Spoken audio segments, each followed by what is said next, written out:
And now millions of Filipinos, ordinary Filipinos, also travel the Roro Nautical Highways. And tonight, if you're going to watch the ADB ANC Forum on the Economy, you will see ADB testifying there that poverty incidence in our country decreased from 33% in 2001 to 28% today, despite the increase in the population and the global crisis. In the health sector, where did we spend our EVAT money? Our stable government coffers resulted in the biggest investments in the country's history. The Department of Health budget rose from 10 billion before my administration to 29 billion this year. And that doesn't include the billions we have put in for water, which we have put under the oversight of the Department of Health, because there's a very close relationship between clean water and the health of the people. Now, talking about PhilHealth, which I think is our biggest connection to you, the private hospitals. When this administration started in 2001, there were less than 8 million people enrolled in PhilHealth. And that's because they were employees, salaried employees, so it's part of their Medicare. Barely 400,000 were indigents, where their premium was paid for by the government in accordance with the PhilHealth law. So when I became president, we set ourselves a target to cover 500,000 new beneficiaries every year. Well, we have achieved not 500,000 new beneficiaries every year, which would have been 50,000 beneficiaries, 5 million for the past 10 years, but 50 million new beneficiaries instead.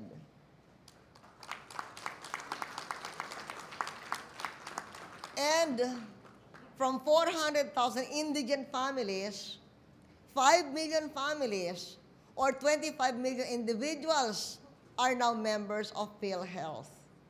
Because our PhilHealth membership coverage has been expanded to include retirees, non-pensioners, overseas workers, and also the indigents that the government must pay for.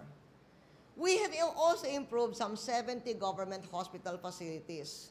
But I always tell our DOH, we don't want to put the money for improvement of facilities in big hospitals where there are already private hospitals, because PhilHealth should cover that. We should put our upgrading money there in the far-flung barangays, for rural health units to become clinics, for clinics to become primary hospitals, for primary care hospitals to become secondary. That's where we should put the money, so that we can have a good, symbiotic, and mutually reinforcing relationship with each other.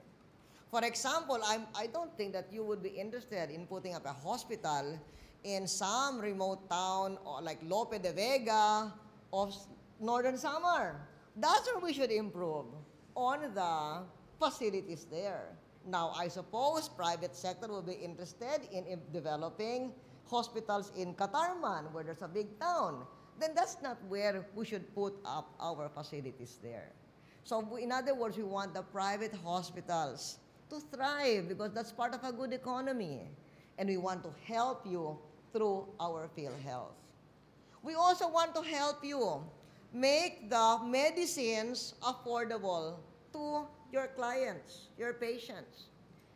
When they are confined, I think medicines are included in the coverage of PhilHealth. But when they are outpatients, they are not covered. So therefore, you should be able to give them prescriptions for medicines they can afford.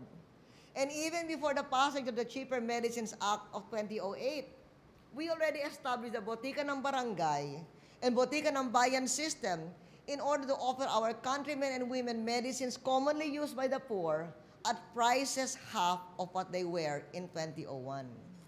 And I am glad that we are here in a Unilab facility, because I want to acknowledge Unilab because when we had our program that we announced way back in 2001 of bringing down medicines commonly used by the poor to one half of what they used to be, Unilab was one of the first to respond, and they put up the Right Med medicine, which is in fact one half or even less the price of what the medicines were in 2001. Part of our public health expenditure also has been to deploy more than 200 physicians to doctorless municipalities. Also, nurses. More than 10,000 have been mobilized in 1,200 poor cities and municipalities. This is our NARS, N-A-R-S, Nurses Assigned in Rural Service.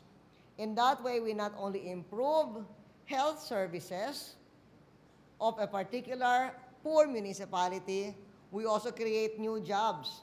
And most of these nurses we send there are those that are recent graduates or they just got their license and you're not ready to hire them yet because they don't have experience yet. So they get that experience in the province so that after they finish their 6 months Espino, then hopefully they will be able to have a better chance of landing a job in your hospitals.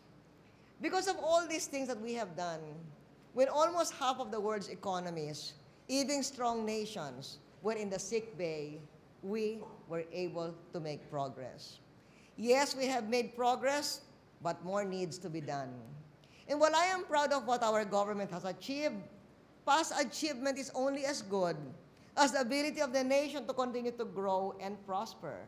That's why I congratulate you on your theme, looking forward to a healthier tomorrow. I fervently desire that the progress we have made will not stop, because as a nation, and you as a profession, we must keep our sights firmly set on the future to build on what is good and work even harder to meet the challenges of what remains to be done. So it is really fitting that the hospital administrator should look forward to a healthier tomorrow.